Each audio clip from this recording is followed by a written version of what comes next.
Blue belt is for sure the place that people quit. And basically, you know, we can say that there are three main reasons why people quit. And reason number one could be they live too far away.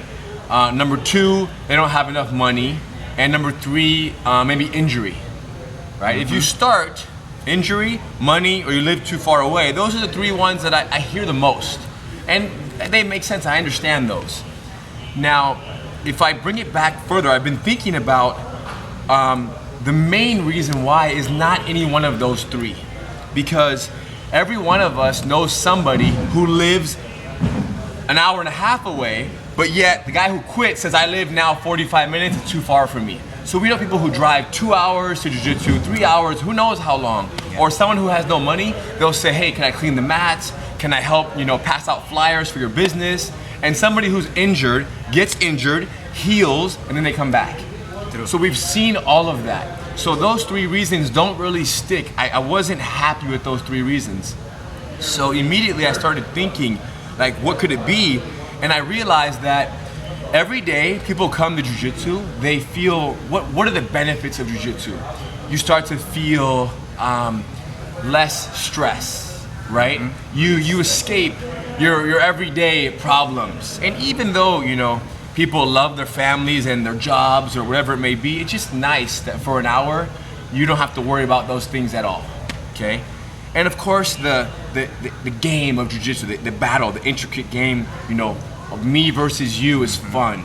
Learning techniques, overcoming problems, learning techniques that can help you defend yourself, that give you the confidence to apply into everyday, you know, scenarios. So these are all amazing things.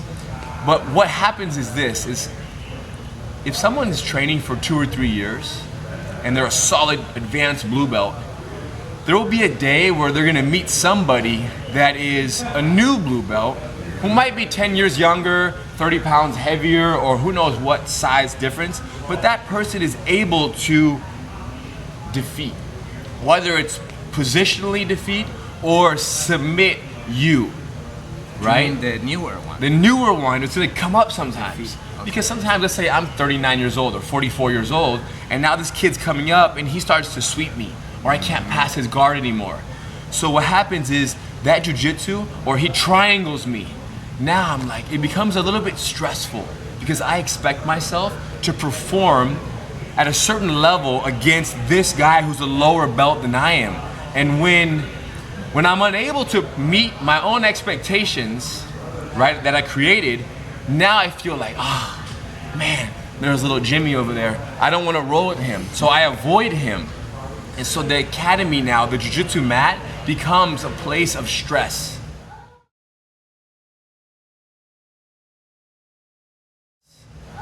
Now, when two people are sparring, for example, little Jimmy and yourself, and you're that advanced blue belt, and you lose in a triangle, does the coach usually praise little Jimmy's triangle or correct your error? What is the coach's first reaction when they see that? Praise little Jimmy. I disagree. I think the coach first says, hey, you should have kept your elbow tucked in. Because is the coach happier for little Jimmy, or is the coach a little more frustrated that the more advanced belt lost? Okay, yes. You see that? So the coach is almost like, man, why did you lift your elbow up? Because they don't really want you to lose, because if you're losing, then his whole grading system must be off. Because why are you a purple or a 4-stripe blue belt? He's a brand new blue belt, you shouldn't be losing. Because I gave you a higher ranking, you are better than that. So now when the coach responds that way, they say, listen, you should have kept your elbow tucked in. You automatically feel like, and there's one more little stress. And that little stress, now you want to avoid that. So to avoid that, what do? You step on the mat next time and you go even harder. And you go harder. And risking more injury, learning less, having less fun, and not only that, but you've fallen into the machine of, you know, me against you, or meaning you against little Jimmy, when it shouldn't be like that. It should be you and little Jimmy working together to help each other to perfect the art. So my advice is that when I see this, I say, Jimmy, amazing triangle. And I would say to you, listen, how interesting is it that your elbow, it was tucked in, but the moment you tried your escape and you turned sideways, you exposed your elbow, and that's how he caught you. So by how I'm responding to you versus saying, hey, your elbow should have been tucked in, it's already taking a little bit of the pressure off. And you don't feel so bad anymore because I myself, I'm excited for you and the fact that you lost. Because everybody says, if you don't win, you learn. Or if you lose, you learn. All this kind of talk, but they don't really live it. They just say that, but they're still a little, So, not that you wouldn't be frustrated, but me as your coach, hey, that's so great. Because now you experienced the exact moment that you went from safety to danger because you were so concerned with escaping. And why did you want to escape so bad? Because he's a lower belt and your expectations, your ego says you should be able to escape. So now listen to this. If you have someone at your academy that is that little bit of that's that little rock in your shoe, like when you're walking, a little pebble in your shoe, it's that little Jimmy that's always bugging you. When you hurt your wrist and you have to be out for a month and a half, as you're healing, before you come back, you're gonna say, man, little Jimmy's been training for the last month and a half. Or you are getting behind. Correct. So then little Jimmy is one big factor to why you don't come back. And there might be 7 guys that are the same threat level to you, lower belts, but almost equally as effective as you are, and they can neutralize your game. And when you get a new job, and your new job makes you live an hour further, so now you're an hour and 10 minutes from the academy, you say, you know what, I live too far away. Because no student wants to tell the coach that the reason they're not continuing is because they're getting beat by people who they don't want to be beat by, or who they shouldn't be getting beat by. And when I say should or should not, it's according to their belts or their time on the mat.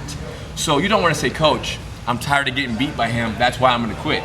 So you say, I live too far away, but yet those guys over there, they drive from 2 hours away, but they're not quitting.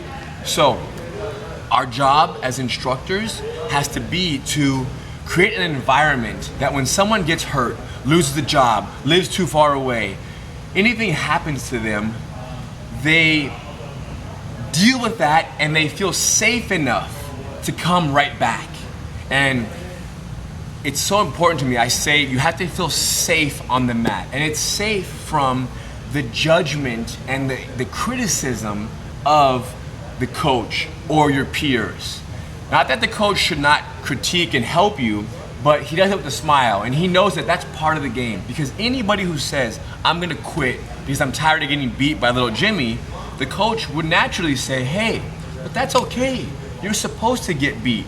But yet, when it happened in the moment, he responded emotionally, and he didn't respond logically, knowing, you know what, you do get tapped out. He said, man, keep your elbow tucked in next time. Because he felt for you. He was a little bit frustrated that you lost because you didn't apply the move that he taught you. So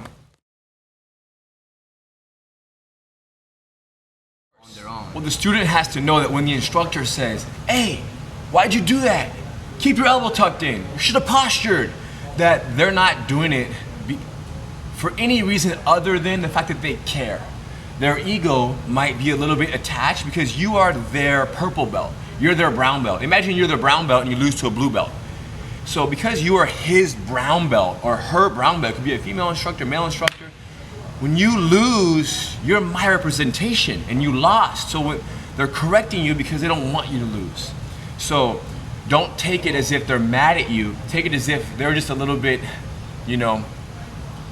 identified with your victory or loss, which they shouldn't be. It's not fair to you because like they know very well, every instructor knows, it is part of the game. So we have to really always remember that.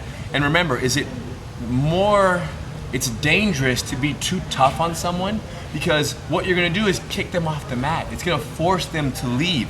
And if you force the student to leave, then you're missing the ultimate objective, which is what? To get everybody in the world training jiu-jitsu, having fun.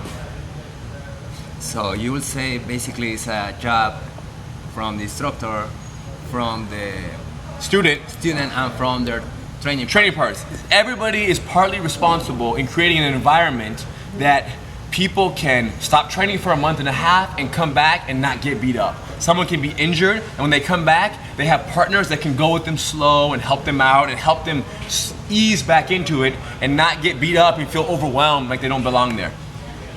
How many jiu-jitsu schools have 700, 500, over 200 students? Maybe 5%. 90% of schools out there, 95% have less than 100 students, but they have the capacity to have more. But the environment is not that can even hold, you know. As fast as people are coming in, they're jumping off the mat, and that's not good. When people say leave your ego at the door, when in jiu-jitsu is a phrase that is used a lot. The phrase leave your ego at the door means nothing unless the coach can create a very fun, if the coach can roll and lose to a purple belt, even at an intense speed, let themselves lose. And when the coach sees somebody lose, how they respond to that is like, oh, that's a nice arm lock, and I hope that you next time around know that your elbow does not go here, but your elbow should go a little more on the ground. So the coach can create an environment where that's possible or not possible. Oh, there are lots of people out there who have thought about quitting multiple times, but why don't they? It's because of the camaraderie. Everybody likes the friendships, the coach is your buddy, everyone's like friends, we go eat meals together. So all these things that make us feel like we just can't leave our team. But eventually, it's too much and people do leave. So I guess my advice, if you feel like you want to leave and it's just too much, you can't take it anymore, I would say don't leave. Instead, come to class, maybe do the techniques and don't spar. As if you're injured, say, hey, I'm resting right now, I want to rest my body. Take time to rest and kind of watch. And then as you come back into it, versus not, quitting, let everybody that you roll with tap you 2, 3, 4, 5 times. Just let them submit you, let them. So basically separate from the idea that you have to perform when you're on the mat. Okay, let that pressure go a little bit. Stop performing and just roll, defend a little bit, but then tap, tap, tap. And for like maybe 10, 20 days of sparring, just keep tapping, tapping, tapping. And the wild part is that approach will actually make you more aware. And I'm talking about letting yourself tap to people who you should not be losing to. It'll make you more aware of what's out there, and it will help your defense. So maybe a month down the road when you say, you know what, I'm okay now, I'm back in this, you now have felt so many submissions that your defense is that much tighter. Cool? Thank you, Hiro. Thank you.